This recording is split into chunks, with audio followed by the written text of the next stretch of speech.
এক অসহায় বৃদ্ধার অভিযোগ ঘিরে চাঞ্চল্যের সৃষ্টি হয়েছে আগরতলা পুর নিগম এলাকায়। স্বামী হারা ৭০ বছর বয়সী আশু সরকারের অভিযোগ, তিনি দীর্ঘদিন যাবৎ আবেদন জানিয়েও বিধবা ভাতা কিংবা বৃদ্ধ ভাতা কোনোটাই পাচ্ছেন না। বৃদ্ধা আশু সরকার অভিযোগ তুলেছেন স্থানীয় কাউন্সিলর মিত্রা মজুমদারের বিরুদ্ধে। বৃদ্ধার দাবি, দীর্ঘদিন ধরে অত্যন্ত কষ্টের মধ্যে জীবনযাপন করছেন তিনি। দৈনন্দিন খাবার জোগাড় করা থেকে শুরু করে প্রয়োজনীয় ওষুধ সংগ্রহ করার জন্য তাকে নানা সমস্যার সম্মুখীন হতে হচ্ছে।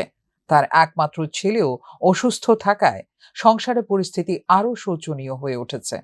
এই অবস্থায় সরকারি ভাতা পাওয়ার আশায় তিনি একাধিকবার স্থানীয় কাউন্সিলরের কাছে গিয়েছিলেন, কিন্তু সাহায্য পাওয়ার পরিবর্তে তাকে অপমানিত হতে হয়েছে। ভাতার দাবি জানাতে গেলে কাউন্সিলরের বাড়ি থেকে তাকে তাড়িয়ে দেওয়া হয়েছে বলেও অভিযোগ করেন ওই বৃদ্ধা। তিনি ভাতার দাবিতে মুখ্যমন্ত্রীর দৃষ্টি আকর্ষণ করেছেন। আপনার ভাতার বাবু আমার 10 বছর হয়েছে, স্বামী মারা গেছে। আচ্ছা, আমি কামনে লাগি সফর কষ্ট হয়। এরপরে আমার ছেলে অসুস্থ, সারা জীবন এই এই যত সম্পদ আছে সব বেচা সরকার করছে। আমি এখন কীভাবে চলুম? আমি অসুখ বিসুখ হলে ডাক্তার দেখাইতারি না, ওষুধ খাইতাম ফুটা হয় না, ভাত খাইতাম মুটা হয় না।